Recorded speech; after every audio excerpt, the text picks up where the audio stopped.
WVTC Radio Detroit. You can find us on Facebook, YouTube, our website, www.wvtcradio.com, or download our WVTC app from the Play Store for Android users and the App Store for iPhone users.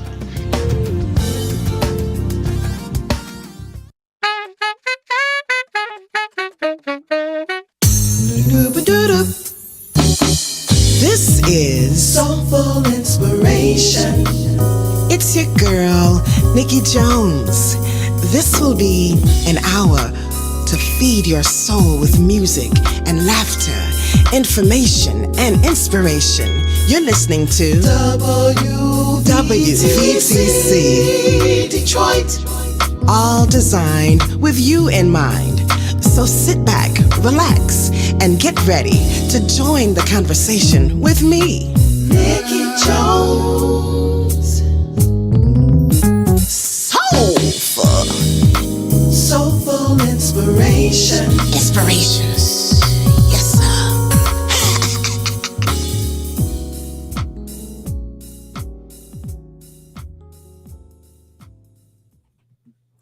Welcome to Soulful Inspirations. I am your girl, Nikki Jones. So excited to be with you tonight.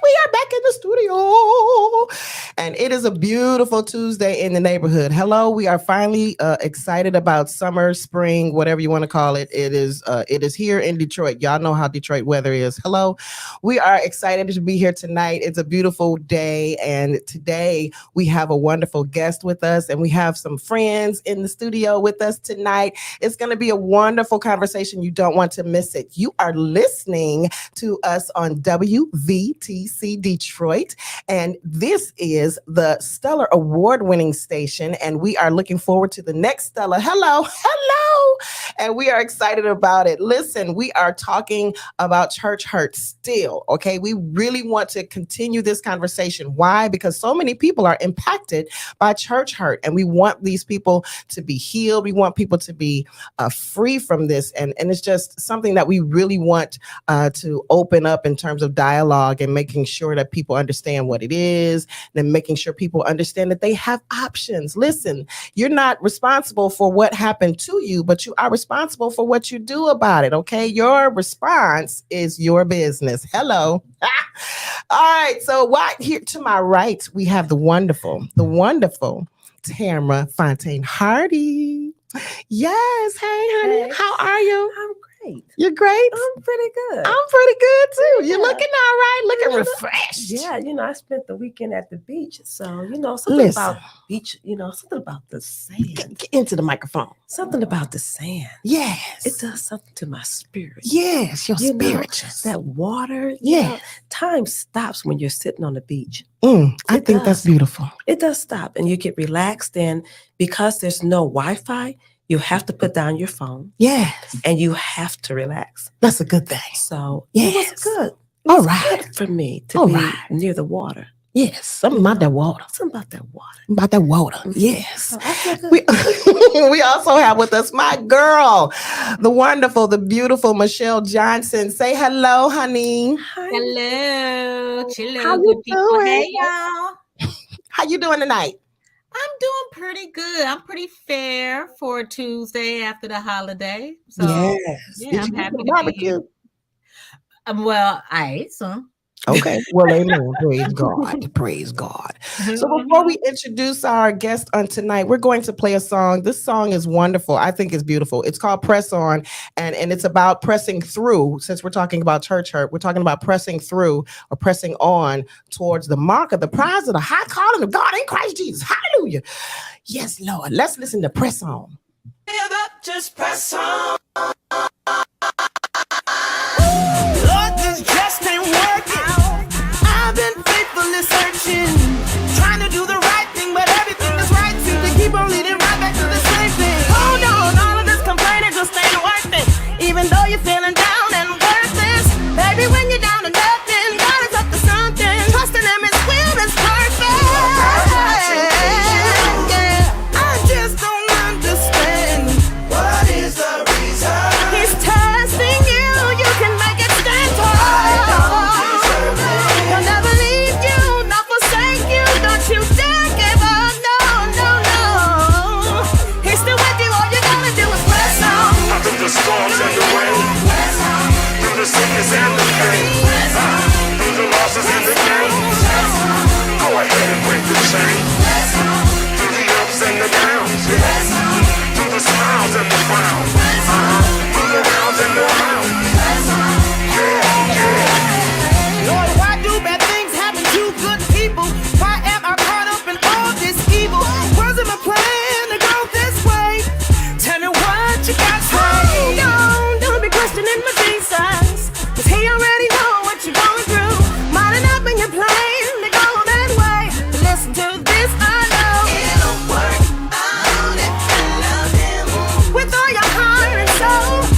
on. That was nice. You like that? Yes, I did. What's up there now? Look, that was me before I got married. Mhm. Yes, that was me. That's why you saw Nikki Thomas, not Nikki Jones. Yes. Yes, that was press on. Listen, at the end of that song, I said, my toe hurt, but I'm pressing Jesus. That part. I say that in the studio. We were cracking up. It was hilarious. But yeah, that was me saying my toe hurt, but I'm pressing. All right. You know, you got to press when your feet hurt. Girl, especially your pinky toe. When your pinky toe hurt, Everything in your body. It's like having a toothache. It's ridiculous. Listen, we want you to like and share and subscribe. Yes, like and share and subscribe. If you're watching, if you're listening on Facebook or on YouTube, we want you to do that. Why? So you know every time our show comes on, every time there's something going on WVTC Detroit, you will be notified. Why? Because you want to know. You want to be in the know. We got so much going on WVTC, so many good things, so many great shows. And so please like, share, and subscribe. Tonight, though, is a great conversation. And we have a wonderful guest tonight. I'm so excited about this person. He's got a lot going on, and I'm going to read his bio, and you'll know when I read his bio how much he got going on. He's a great guy, though. Listen, Dr. Zeb Talley III is a life and career coach, millennial and generational studies researcher, personal and professional development consultant, and fan of old-fashioned communication. How about that? I like that. That by itself is enough. Yes. Right. He has partnered with and directly supported several Fortune 100 and 500 companies in a variety of capacities like recruitment and retention, corporate staffing, student and staff development, and leadership training. He is a certified coach with a double bachelor's degree in business administration and secondary education from Radford University. He has a master's and a PhD. He has a master's in adult education and a PhD in leadership studies from North Carolina A&T. He's a published author of several books and primarily functions as a dynamic and energetic leader, teacher, author, speaker, thinker, and motivational coach who applies practical instruction to complex concepts to help others find meaning in their lives. From relationship, career, or spiritual advice to challenging the ways in which organizations and individuals think to impact results, he has a gift that will make it make sense. You know what? That's awesome. That is beautiful, isn't it? Yeah, Make it make sense. Hello. Yeah. Please welcome to our platform, Dr. Zeb Talley III. How are you, sir? Yay! Claps. Doing well. Thank you so much. I'm embarrassed, but I'm doing well. What are you embarrassed about? Bios are always very challenging to hear sometimes. It's humbling for you. Yeah, it is. It's sometimes you accomplished a lot. Well, sometimes we write things we don't quite live up to. We're trying. Really appreciate the opportunity to be here. Thank you for joining us tonight. Before we get into talking about church hurt in general, I just want you to just kind of expound on who you are and your journey and how you've come to be right where you are today. Well, I'm honored again to be here with you ladies and thankful for the opportunity that's provided on this platform. Really not much to add. Third generation pastor. I did not include that in the bio. It's funny how COVID really shifted a lot of things for a lot of people. We were planning to go back in the building last year and had an inspection done, and they found asbestos in our building. Wow. We had to vacate it, and our ministry has been virtual ever since. And so I've really utilized social media platforms to really do what Jesus told us to do, frankly, in St. Mark 14, where he said, go out to all the world and teach every person. And I know on the post side of Pentecost, where everybody was dressed in white Sunday and eating chicken, we have to remember that Pentecost was one of the most diverse experiences that ever existed. 120 people from every country across the world who were filled with God's presence and spoke a universal language and still understood their own.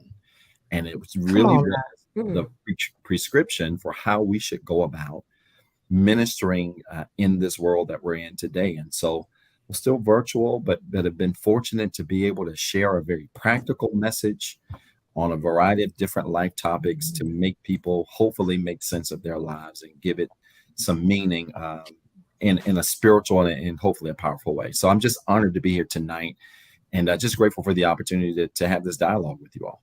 I love how you said that, that it is a representation of what we're supposed to be doing on Pentecost Sunday and beyond. The scripture in Matthew talks about going to the world, teaching all nations, teaching them to observe, and then Acts talked about, we got to go in Judea. We were empowered to be witnesses. We got to go to the uttermost parts of the world. And, the internet has made that possible. No excuse. We are without excuse. Absolutely.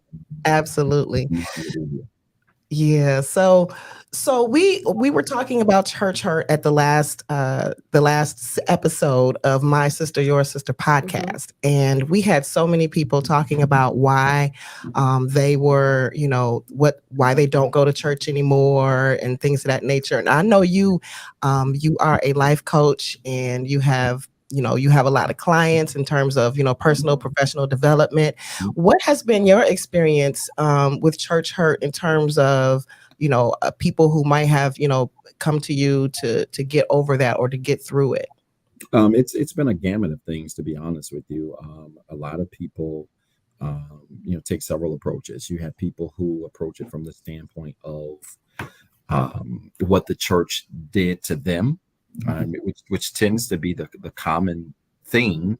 And then you do have those people who really personalize everything that has been offensive in the church space. In other words, when people make mistakes, they take it as a personal offense, not realizing that the person in church who offended you is there for the same reason that you're there. I remember as a little boy being taught that church was the ultimate hospital, and somehow along the way we've lost track of teaching church that way. It is the hospital, and even doctors and nurses get sick. Yes. Amen. How about that? Yes. Which means the people who serve you also get COVID. They also get cancer, and they also get the flu, and they also get all of these things. But for some reason, the church is the place where we think people who operate in it are immune from disease. And it's not the case. And so I've always tried to take the approach with clients and people that I've worked with, members, folks that I've worked with, to say that the person that you're going to get assistance from in a building is susceptible to the same diseases and problems you have. And in order to really receive grace, we've got to be willing to extend grace. This does not excuse the behavior of people, but rather it shifts the perspective on where we place blame. Yes, sir. I think people really struggle with that. And that's always been my approach. Not what people, you said it beautifully in your introduction, not what people do to you, but really how we respond to what sick people do who are in the same condition and position that we're in. Amen. Yeah, that's real. I mean, that's real. It's difficult. I know people talk about, their own pain. One of the things that I reposted from your reels is one of your words on Wednesday was listening. And you talked about how, when somebody was saying something to you about mayonnaise, you just kind of shut that conversation down in your mind. You were still hearing them, but in your mind, you shut the conversation down because they mentioned mayonnaise and you hate mayonnaise. So whatever they said after that, it was like, I'm not hearing it. And a lot of times that's what people do is when you say something, it triggers something in you, you shut the whole conversation down as opposed to being able to hear. Can you expound on that when you were talking about listening? Absolutely. You said the word trigger that we were going to go into. It trigger like trauma are words that I respect, but they are misused. They are overused. Help us, Doc. Yeah, talk about that. They are. A trigger is not only a reflection of something that agitates past pain, a trigger is also a reflection of an area that needs to be healed. That's Mhm. the other side of this. We don't talk about it. So So if true. I hear the word mayonnaise and it triggers me, which I hate mayonnaise, ranch. I don't know what's wrong with me. Ranch, mayonnaise. Oh, ranch. Oh, you said ranch. You said you hate ranch. Right, he said ranch. He said R.A. I don't like none of it. I don't like none of it. Anything creamy like that. Yeah, I don't like none of it. I don't know what's wrong with me. I don't I like agree. none of it. My folks can't explain it. I don't know. Not even Miracle Whip. I don't like understand. none of it. I'm there. Okay, too. what about Miracle Whip though? What No. about Miracle Whip? Somebody hit me with Brother Larry said, Doc, Miracle Whip is there. It's all the same. I don't like none of it. I don't. Mayonnaise, Miracle Whip, all the same. Yeah, it's all the Light same. and it's creamy. When we hear it, Nasty. we say, "Oh, that triggers the fact that we don't like mayonnaise." But what the trigger is really telling you is not how you are offended. The trigger is reminding you that you still need to grow. Mm. And that's the self-empowerment piece of this that I really want people to understand. Because when triggers occur, they don't happen for pain to be glorified. They happen for pain to be exposed and uncovered so it can be healed. That's good. Mhm. When you take that approach, then the approach shifts from, oh, they hurt me, or they triggered me, or they exposed how I was hurt in the past, to this is a reminder that I still have some work to do. Right? This is a reminder that I can't allow offense to happen. And then when something looks like something from the past, I completely shut down because it feels like something to the past. Instead, I've got to be open, pot calling the kettle black. I've got to be open to possibly seeing this ranch. You got that right on home back You to sure yourself. did. Right. That was a horrible example. Seeing this ranch on my salad and maybe giving myself a chance to grow through it. But when you bringing that back to, Yes. because I've run into individuals who they've had this experience because of their different mental models or because of a triggering word, and because they've experienced this trauma, they become victimized by it. And then they walk around with a victim mentality so that they can't even understand or hear the fact that they don't get it. They don't see it. They don't know that they're walking around and they're using this to continually stay in a victimized mentality, to have that mentality. How do you pull someone, or how do you help transition someone from being the victim to being the victor? Because that's what I hear you saying, is that we're carrying around, or they're carrying around this victimized attitude that is, listen, every time they hear a word or every time they feel something or see something, they're triggered again.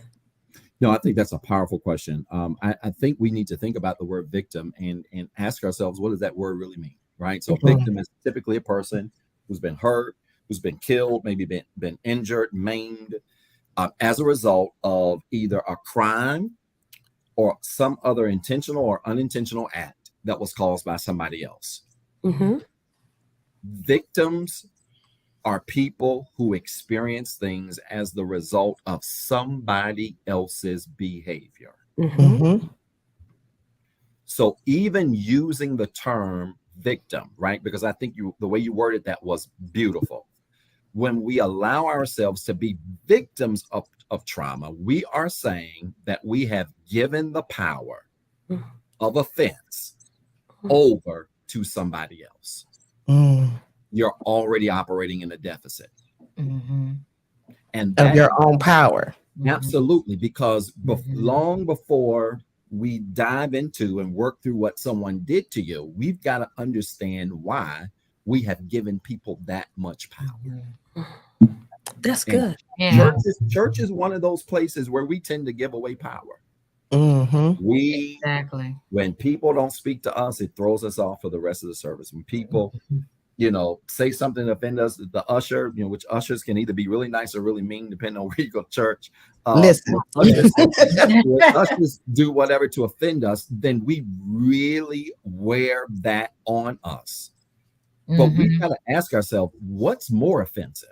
What they did, or the fact that we gave them the power to influence how we feel? Ooh. Ooh. So that's so you were speaking, Dr. Zeb, and it made me think about the asset-based mindset versus a Yes. deficit-based mindset. Mhm. And I Yes. think when you go into church, we come in 9 times out of 10. I speak for myself, deficit, You're right? right. Like I feel like, oh, I'm on the Yes. last rope, It's a got fact. a tie knot, That's the a fact. panorama. I call the pandemic the panorama. The Mm-hmm. panorama did a number on me. I'm gonna go to Mhm. church Mm-hmm. and get right. But I think where in that space, I think oftentimes when we walk into church, and even as I walk into church, they're preaching about hell and brimstone, and nobody is really sharing their testimony Mhm. to ground all that and talk about how they changed their mindset, how they became more mindful, how they have turned around the deficit to an asset base. I still have talents. I still have gifts. I still have intellect that I can give Mm-hmm. the kingdom for the use of the kingdom.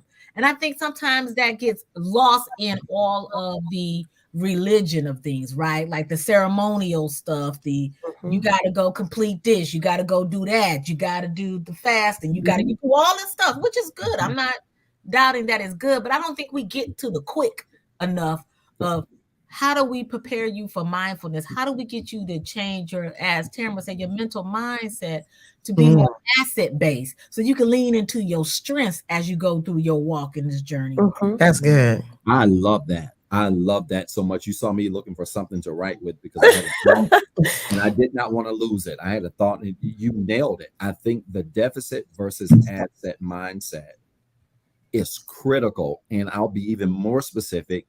And I hope I'm offensive, frankly, especially in the Black church. Come on, let's do it. Talk about it. Come on. Disrupt some Ooh, let me stuff. get my church fan. It is culturally, we have culturally ingrained in the Black church a deficit mindset, and part of it is not our fault. It started in slavery, right? Come on. As religion was a way for us to escape the pain of Yes. what we were dealing with. But the problem is when we became free in person, we would remain enslaved in mindset. So we, even in our music, I'm coming up.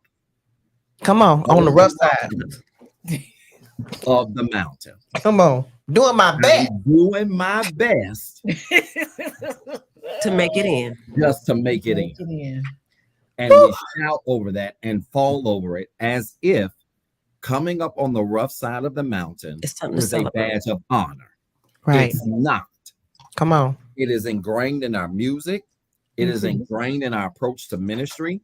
I have people who can't go to certain kinds of ministries because they say to me, Doc, I ain't struggling. Listen to what they're saying. Yeah. I'm not struggling. I ain't struggling to pay my bills. I'm not having a hard time making ends meet. And I don't need a preacher telling me that things are going to get better. They're already good. Right. So we've got to even shift in our delivery from this whole deficit mindset to teaching people to recondition their minds to understand that they don't have to be victims. You can take control of your destiny by taking control of how you respond, how you engage, how you react to things that happen in your life. And just that simple shift will completely change how you respond in different environments or atmospheres that you're in. Wow. So we have a question in the chat. It says, with victim being such a place of hurt and despair, why do people play that role? And what is the advantage of playing the hurting role? Like what do people get out of being a victim? I think it's just attention, but you can expound on that. Well, you put it nicely, nicer than I probably would have. I think for some people it is real mental illness. In this work, I am very much aware of the fact that people really are challenged with mental illness. Yes, sir. And I think we have to be mindful of that. I had a lady tell me, missionary, older lady tell me, she said, Reverend Doc, you shouldn't be teaching people about mental illness because Jesus cast out all devils when he came back and took the keys from the kingdom. So So I had to show her places in the Bible where Jesus cast out demons, and some of those demons and some of those challenges were of a mental impairment. Yes. There's nothing new under the sun, and Solomon made that clear. Amen. Amen to that. So mental illness is part of it and is a very real thing for a lot of people. There are some people, though, in my humble opinion, who are riding the mental illness gravy train and calling everything that's challenging a mental problem. Come on. And everything that challenges you does not have to be a mental experience. How do you get someone out of that? Ma'am? Seriously. She said, how do you get someone out of that? How do you, because people walk around, I know someone who says they're neurodivergent. And as a neurodivergent person, they can't do certain stuff. Right. They can't, and I'm like, well, your hand's not broke. But I want to be respectful, right? At the same time. And I can imagine that there are people in the church who say that they have these mental conditions, the bipolar, depression, a lot of things, right? And they do have them. We can't deny that. But how do we support someone who believes or who's been told that they're dealing with this condition? How do we support them?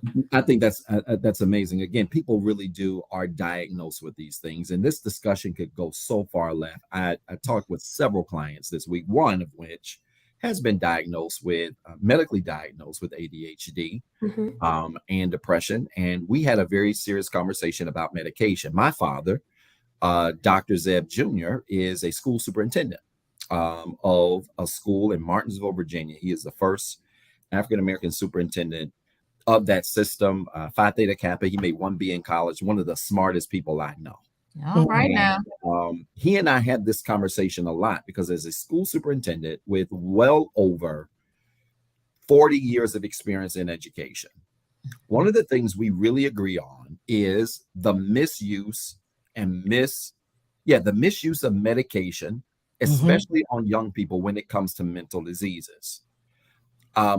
In my humble opinion, it is a tragedy to have someone who is 7 years old under so much medication for mental challenges that they can't even think.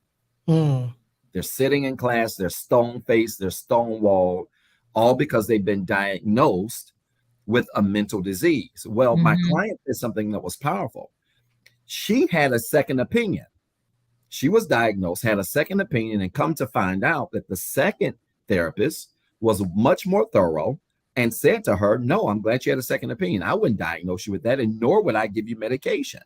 The first therapist she went to see, she said the exam took maybe 3 minutes. The second therapist, she said it was about a 25, 26 minute examination, which implies to me that the medical industry even is in on the financial gain of course, extending medication for diseases that oftentimes, while they might be true, can be worked through with some real work and development. yes, Absolutely. It's the capitalization of hurt. Absolutely. Hurt and pain is a business. It is. And It is. and you're getting to that very point of folks. Let's set it aside from that one doctor who did the drive-by exam and diagnosis, Right? Because that could be a whole lot of racism and discrimination, a whole lot of underlying things, Absolutely. A whole lot of other stuff. Indeed. Yeah.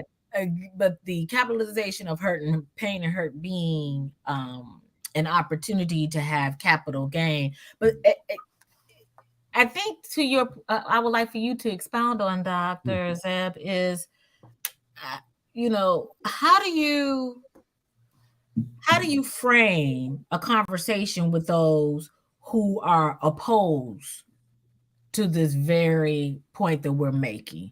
How do you get those who heavily believe in, let me take a step back. Somebody said something to me today, and they said that the enemy of familiarity is efficiency.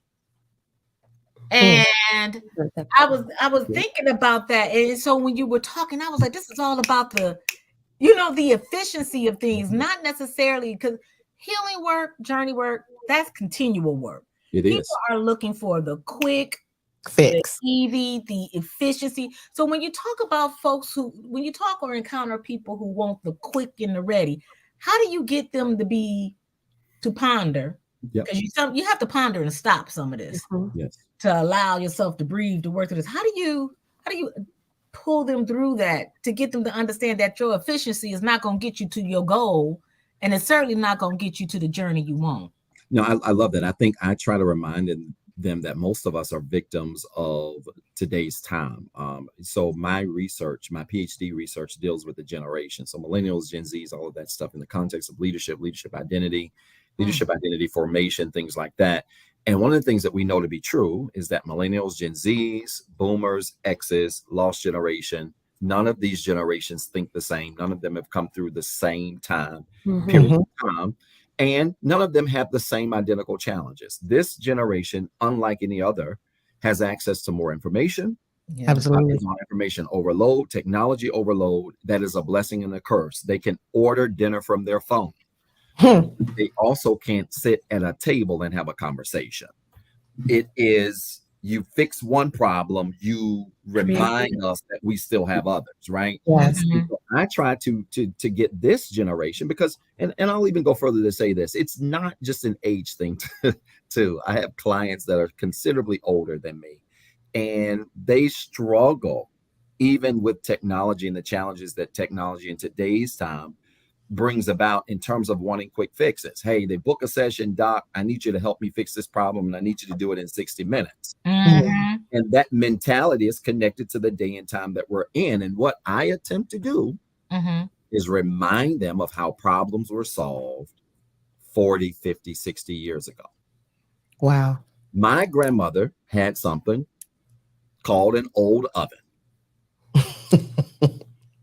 And when she was living, my father's mother, when she was living, anytime we wanted to warm something up as kids, we were quick to look over the oven and put it in the microwave. And she would say to us, why don't you just cut the oven on? Grandma, we don't have time for that. Yeah. No, cut the oven on. Give the oven some time to warm up. And take your pizza, put it on a pan, and set it in there and wait about 8-9 minutes. Grandma, by the time we wait on the oven to warm up, that's 12 minutes. By the time we wait on the pizza, that's 7 to 9 minutes. We waited on 20 minutes for something we can get in 90 seconds. She used to tell us, Zeb, you can get it in 90 seconds, but it's going to be chewy, be hard. It's going to be rubbery. It's not going to taste like it was when it was originally made. Or you can put it in the microwave, and when you wait on it and get it, it's going to be done all the way through. Our approach to self-work has to work the same way. Fast processes will get you fast results, but fast results don't always, I like that, Larry, create quality. That's true. Most of the things that last take time to develop and form. So, Dr. Zeb, I believe that we can put that right back to the church, because it's fast too. Yeah. You come in, you have your praise and worship, you get the word, you come up for prayer, and you go home. And then they come back, and the same folks that was there last week came up for prayer again. And then next month, the same people that came up for prayer come up for prayer, because they're not getting to the root. And we don't take the time to get to the root. No, they want the quick fix. They want somebody to just do it. I'm not saying all churches. I'm saying some of them. I'm not going to say all of them. Not my church, But I do think that we don't preach that there is mental health conditions the way we should. We don't talk about it. And there's nothing in the church that's really addressing it so that people can be healed from the root, because many of the conditions that folks are suffering from, it happened in their childhood. Yeah. That is so true. That is. And it's what they're dealing with now are just byproducts of what happened years ago. Yeah, many churches have become one-dimensional, and I get in trouble when I say this. People think I'm demon-possessed when I say stuff like this. But the reality of the matter is many churches have become one-dimensional, and this is why the divorce rate in the church is as high, if not higher, than it is for folks who don't go to church. If you think about 5 areas of wholeness and healness, I created 5 areas of wholeness and healness, and I tell clients, if you work on these 5 areas every week, Oh yeah, I got my pen. Now, what And these if areas is? if you work on these 5 areas every day of every week for at least 60 to 90 days, you're going to be transforming into a totally different person. The first area is emotional stability. Because the reality of the matter is I can preach to you until you blow in the face. But if your mindset and your mentality is off, you won't be positioned to receive it. Most people, believers, think, get the Lord, and it'll solve all of this stuff, which is why you have people who shout Sunday, commit suicide on Monday. You better talk, Dr. Zeb. So emotional stability has to be first. And we're not going to go to hell for saying that. The second layer is mental stability. Okay, so let's reverse it. Mental stability, emotional stability. So mental stability first, right? Working on our mindset. Emotional stability, working on our emotional maturity. We talk a lot about an intellectual quotient, but we don't talk about emotional maturity, right? It is the ability to be able to listen, to understand, versus listening to hear what we want to hear, to argue, to disagree, etc. To be contrary. You can't get beyond what the preacher said because you're offended that he said a word that you didn't like. So even before we develop you spiritually, you've got to show up at the table emotionally mature enough to hear things you don't agree with. And they don't hear them because they're forming a response before they even hear what you got to say. And especially the younger generation tell me all the time, Doc, I can't do church anymore because I know they're going to talk about this. I don't want to hear it. And I say to them, we can't develop you spiritually until you form the emotional maturity to hear an opinion or perspective that does not match your own. Where do you go besides church where people refuse to go because they hear something they don't like? Right. Church is the only place. That's a good. That's a great point. Because they hear something they don't like. You hear stuff you don't like at work, you keep going. You hear stuff from the doctor you don't like. You go back and pay him more money to hear it again. Church is the only place when we hear things we don't like, we shut down. And that is because believers know how to shout, but they can't take a word that doesn't align with what they like. So when you correct them, they leave. Just like children. When my children, I want to tell them something, they don't want to hear it. They're like, bye, Mom. See you later. Bingo. They don't want to hear it. So we've got to develop mentally, emotionally. The third layer is spiritual stability.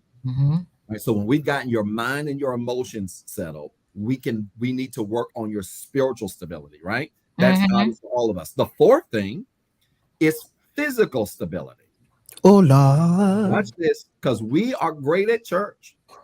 Help me, We're Jesus. great at programs, but there is no greater place of diabetes and high blood pressure. Come on here. In the Black church.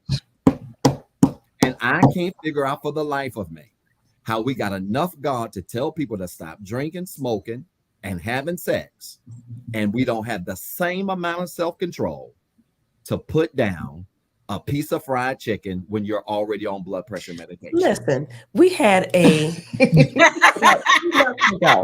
had a program at church on Saturdays. We brought someone in who goes to our church who is an exercise physiologist. She is good. And I tell you, 3 people showed up in 6 weeks, and I was one of the 3. Nobody came. They're not coming. And I was like, this is awesome. We used to offer it. They're not coming. They're not coming. Now you say we're going to have dinner. We're going to do this. We're going to, have Reverend such come, add a group, folks come. And it's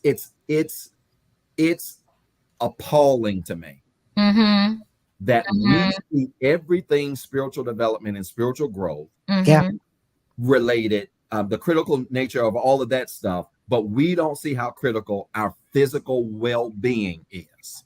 Mhm. right? So that's the fourth area, right? Yeah. The fifth and final area Mhm. is financial stability. Lord.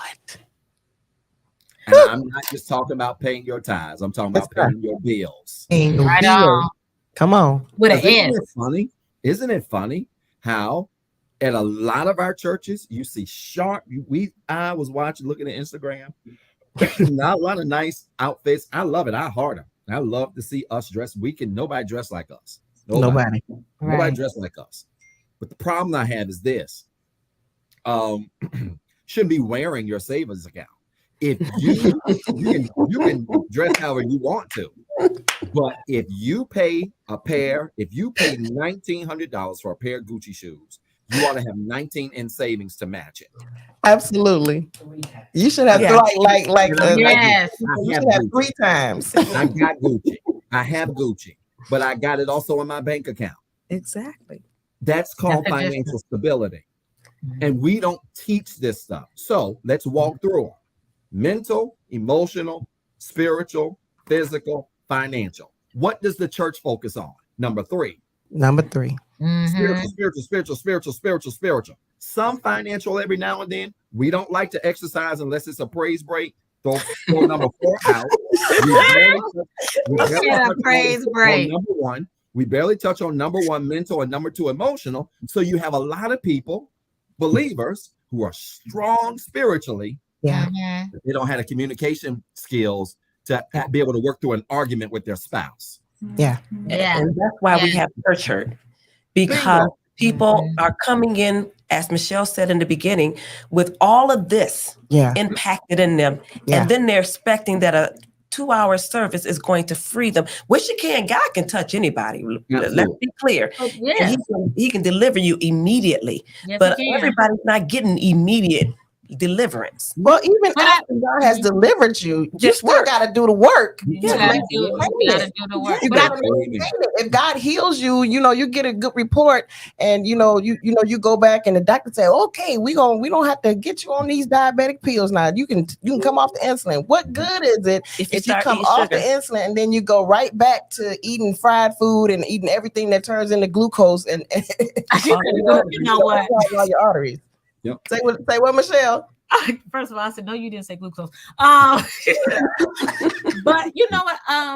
Dr. Zeb and Nikki and Tamara, I think one thing that just hearing the conversation and this piece in particular, I think the church sometimes make it so cerebral. Yeah. You don't trust your instrument that God has given you. You can sense. Yeah, you should. And you have to trust. That's right. What you feel. Yes, we are fearfully and wonderfully made. It has to all connect. I mean, there's so many scriptures in the Bible about the body and paying attention to the body and sensing things in your discernment. You discern that apple pie with that ice cream scoop on it is not it's not going to serve you well, right? So I think there's also this missed message of you got to trust here, but you also got to pay attention to here, because without it, you're going to only be operating in one of those levels, or maybe 2 of those levels. But to have all that 5 function, I mean, you got to have it. I'm gonna go out here and say that even with those 5 that you're focusing on, it's hard. And I'm just speaking for me. It's hard to focus on all 5 of those at the same time. It's like you need 90 days to focus on mental. Then you need another 90 days to focus on spiritual. Then you need another 90 days to focus on emotional. Then you need another 90 days to focus. I'm so serious, because there's no way, nobody has all that time, to put into all 5 areas at one time. And you still got to go to work. You still got to raise your children. You still got to challenge you. I think it's possible. I did it. I lived it. Okay, well, now tell me how that's possible. Because I think this is good. Now, let me say this. I don't completely disagree with you at all. You really just proved the point that I think we're all making, and that is it takes time. It takes time. Yes. You don't fix yourself in a day. Yes. Jesus can do anything. We believe that, right? But this whole idea that you're going to fix things overnight and not have to sit it in the oven, right, and go through a process is something that this generation, this time, has to understand. One of the things that I have my clients do is take those. So number one, physical development, spiritual development should be ongoing, right? You should be exercising multiple times a week. You should be praying and meditating every day. Prayer, conversation with God. Meditation is conversation with yourself. It is sitting down and allowing yourself to slow down your thoughts and just focus and lock in on the present moment. A lot of the clients that I have that deal with anxiety and depression are because their soul still hurt about the past and they're worried about the future. And the Bible says, be anxious for nothing. Right? So that means we have to lock into where we are. Right? Sufficient is the day. If you keep reading, it says sufficient is the day thereof, which means you got to lock into this day and make the most out of this moment. Right? So meditation teaches us how to do that. But if you're working on your spirit and physical every day, then I tell my clients this: let Monday be mental Mondays. Or every single Monday, you say, here are 3 ways I'm going to work on my mental health today. I'm not going to watch more than 30 minutes of television. Right? You let Tuesday be emotional Tuesdays, where you say, on today, I'm going to come up with 3 ways where I can ensure that I'm emotionally stable and mature in whatever setting, right? Horrible example, right? Wednesday can be spiritual Wednesdays. Again, that's something we work on every single day. Thursday, physical Thursdays, right? Where you do something extra special. Maybe you work out every day of the week, but that Thursday, you might do an extra workout, right? Or you might eat extra clean that day, because I believe in cheat days. And I'll talk about my routine in a second. Friday can be Financial Fridays. YouTube has a wealth of information where you go out on YouTube and you learn something about stocks or bonds or something that you're not familiar with as it relates to finances and being in better financial health. If you do that Monday through Friday, work on one thing a day, while you sprinkle in every day spiritual and physical, because you're always working on that, to your point, you're going to see some results over a period of time. Now, here's my routine. The problem with us is that we don't have the discipline. We say things like, oh, I got to work, or I got kids, I got this, whatever. Okay, cool. I'm a divorced father of 2, 9 and 10-year-old. They're with me majority of the time. I get up every morning at 4:08 in the morning. Jesus. Did you say 4:08? He said 4:08. 4:08. If I get to bed at 1 o'clock at night, because sometimes I'm working that late, I still get up at 4:08 in the morning. You the head of the line in heaven then, huh? I don't know about that. I don't know about that. I gotta skip over some people. I love Ben and Jerry's ice cream. So when I cheat and get Ben and Jerry's ice cream. But at 4:08 in the morning. Okay, so help me understand 4:08. I just need to know what's the number 8 means new beginnings. Yes. So a lot of the things that I start when I do TikTok lives, I started at 9:08. You've got hundreds of people on there, and they don't even know why I started at 9:08. They don't realize when we spend 90 minutes together, and I'm teaching them how to develop themselves emotionally, they're starting the change of a new life. Everything I do is intentional. That's a key too. Everything that you do is intentional. Intentionality. That should be on a t-shirt. Intentionality and discipline matters. Yes. Yeah. There should be So intention. 4:08, I get up. First thing I do is I roll over, I pray. Second thing I do, too much information, I use the restroom. After I use the restroom, I walk out of the restroom. It is dark in my house. It is probably about 4:25-ish. I'm walking down the steps. My kids are asleep. I go to that chair in there. I sit in that chair. I've got a blanket. You've seen some of my videos with this knitted hat that I wear. Older ladies at our church used to make them for homeless people and the elderly. And she allowed me to have some of those. And she used to take it to them, especially to homeless people, to let them know that they had a purpose. And so that hat actually has meaning. Every time I wear it, it is a reminder of my purpose and what I'm called to do. That's good. So I sit in that chair. It's dark, pitch dark in this house. I set my timer for 30 minutes and I sit there and I think about nothing, but I'm sitting in this chair. I don't think about the meetings I got. I don't think about if I got to go to the doctor. I don't think about what the kids got going on. They have a lot going on with sports and activities. I don't think about none of this stuff. I sit there for 30 minutes and I say the only thing that matters for 30 minutes is me sitting in this chair. You know what that teaches us to do? When life starts lifing, and you got 50 things coming at you at once, it teaches you how to handle things one thing at a time. It teaches you how to be still. Yeah. Bingo. And we're not in this culture still. We like to move. But I think that's part of the problem with ADHD. I think some of that has been a little bit of that here. That's why my clients that have it, we talk a lot about a meditation and just sit down somewhere. Still. When you can slow life down and just sit down, then all of a sudden things move at a different pace. So I do that 30 minutes. By that time, it's 5:02-3-ish. I've got it to a science. I've been doing this for years. By 5:08, I've started my workout tape, which is typically anywhere from 40 to 50 minutes. I do beach body. So if you've heard of Insanity, P90X, that kind of stuff, I do that kind of stuff. I love working out at home. So I'll start that tape typically by 10 minutes to 6 o'clock at the latest, I'm done. After that, at 6 o'clock, I make my protein shake. I sit in my kitchen island. I have my journal, and I take 15 minutes to journal every single morning, Monday through Friday. I always start my day writing out 5 things I'm grateful for. I've been doing it for 3.5 years. 5 things I'm grateful for. I write down statements that really affirm how I'm going to attack my day. Today, I'm calm, cool, collected. Nothing shakes me. Everything always works in my favor. Positive affirmations are amazing. Absolutely. 15 minutes. When I finish that, I make the kids lunch. My kids are bougie. They don't like eating at school.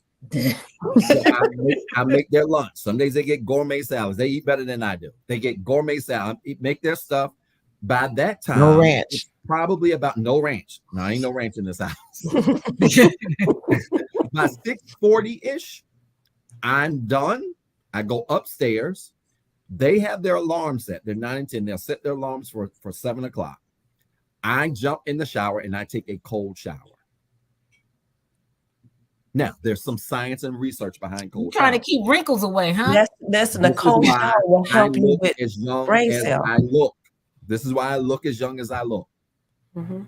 Okay. Besides having good genes. You gonna have a whole bunch of cold people tomorrow morning. Like, I don't know what you're talking about. I'm over here. I got a cold. It works. And let me tell you something. The summertime is easier. Try taking cold showers in December. Oh my. But there is science out there that says if you start out with a warm shower and then you switch it to a cold shower, it begins to create new brain cells. It does. And that's one of the only out of 3 things that create brain cells is switching from hot to cold, because that jump, that shiver. If y'all don't believe me, you're absolutely right. If you don't believe me, try it in the morning. Take about 8-10 minutes hot for as long as it takes you to bathe as many times as you do. And then when you finish on the last bathe, rinse off with cold water. Yes, I've done that because I saw that in Mommy Dearest. Now I ain't trying to take no from no damn white woman, but okay, y'all, we got 5 more minutes left. She had a thing of ice cold water, like what ice. I remember that. Yeah, she run away. Yeah, in cold water. Every morning. No, you're right. It was in that movie. It was easy for me because I'm a former athlete. I played basketball and I ran track. Oh, that makes sense. We did ice baths like that. Yeah. But it had been years and life had happened. I had kids, things like that. But when I first started it, I went cold turkey because I tend to be an extreme guy. Either I'm going to be all in, or I'm going to be all out. So when I first started taking showers, cold showers, it would be all cold. And I started at like 10-15 minute cold showers. Now I switch from hot to cold for my morning shower, and then my nighttime showers are all hot shower because I'm getting ready for bed. I finished that. By that time, it's 7:05. The kids are up and moving. By 7:30, 7:40-ish, I'm downstairs. They've already ate breakfast. We grab our things. We walk out the door. This is Monday through Friday religiously. Wow. So have you used any of your platform to teach this? Because that's a whole journey in and of itself. Well, I've done a little bit of it on YouTube. I haven't done as well. I haven't done it as much on YouTube as I want to. I'm going to relaunch this. I'm about to relaunch my podcast because of the stuff that's been happening on TikTok and Instagram. But people would be shocked at what routine does. Come on, Dr. Zeb. That's my problem. That is my problem. It makes you intentional. It's intentional. That's my problem. Makes you intentional and keeps you disciplined. That's my husband. He does everything in a routine. And that's Now, the, listen, and that's now, the here's my the flip detriment. side. That is my issue because I don't do everything the same way all the time every day. I That's just it. And can't. there's nothing I wrong just with that. don't. Because here's the flip side. The husband, our danger zone is we need people in our lives to balance us out.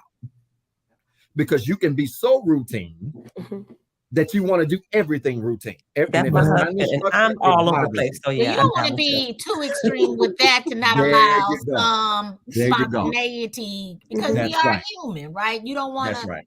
be programmed. You don't want to take the humanness out of Yeah. being human, right? You're absolutely correct. And so I balance it. I work hard, but I tell people, I tell my clients, I tell my friends, my family knows. I work hard, but I play even harder. I Right skydived on. for the first time 2 years ago, and I couldn't tell my mom before I did it. I called my mama when I was in the car. I was out of breath. And she said, boy, what is wrong with you? I said, Mom, you ain't gonna believe what I did. She said, what'd you do? I said, I skydived. She said, I'm gonna kill you.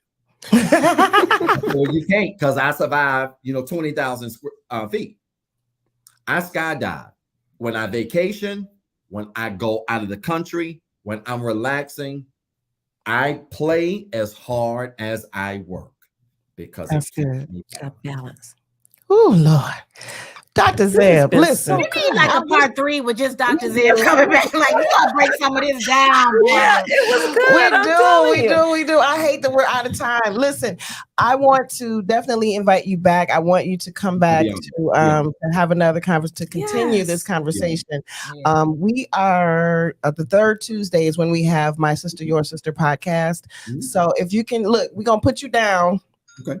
For the next third Tuesday All right. in the month of June, and we'll come back and continue the conversation. We'll make it happen. And just make this happen again, because there's so much more that we could discuss. I mean, we really just scratched surface today. So I really want people to understand that, church hurt is something that we experience, but it's not a place that you have to stay. No.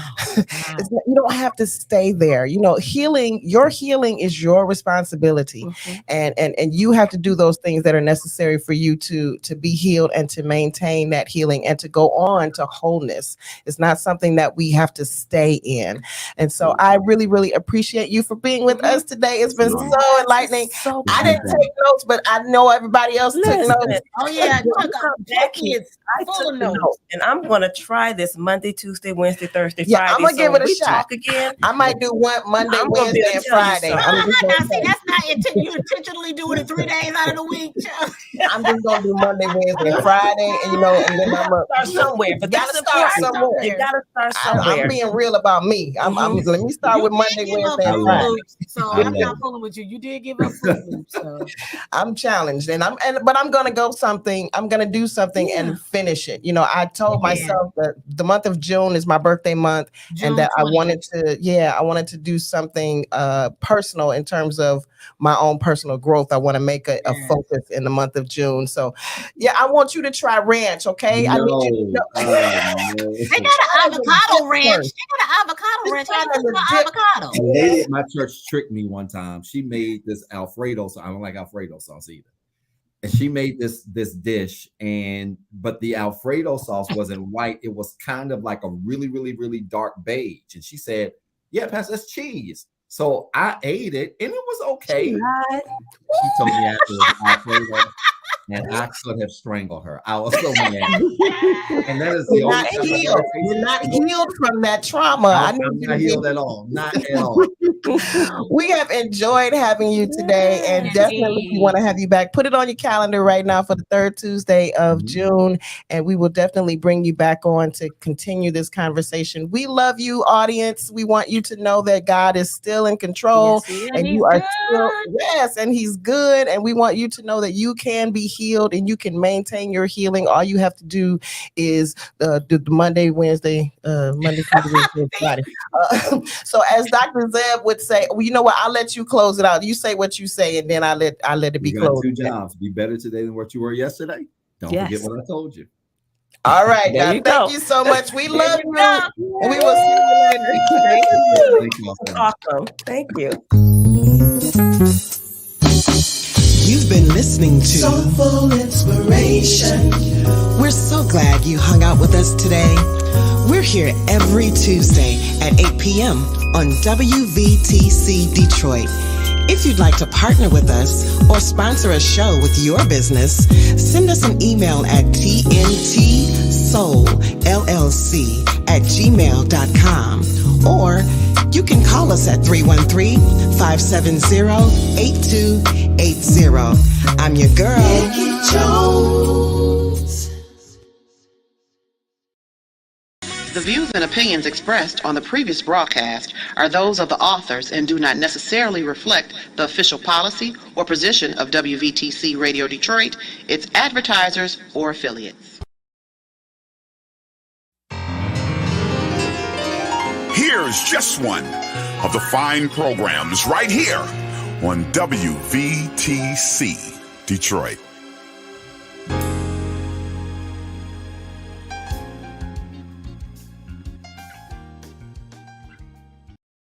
Hey y'all, summer is coming. We want to remind you of the WVTC.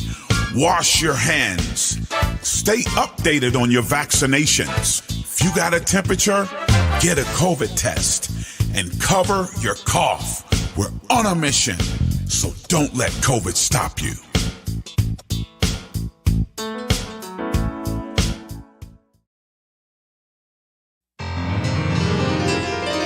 Here's just one of the fine programs right here on WVTC Detroit.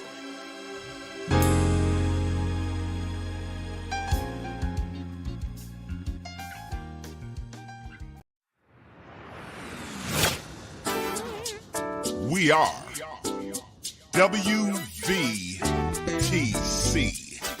Detroit. What it is, we're gospel music, preaching, teaching, inspiration, encouragement, news, and guest interviews.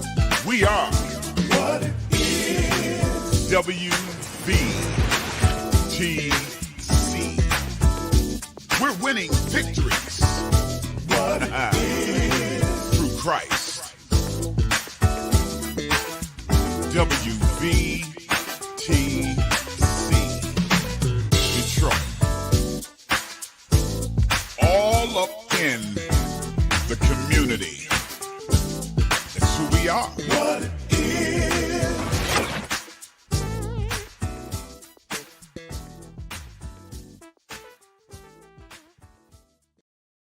You're listening to WVTC Gospel Radio Detroit, and we're flowing in the Spirit.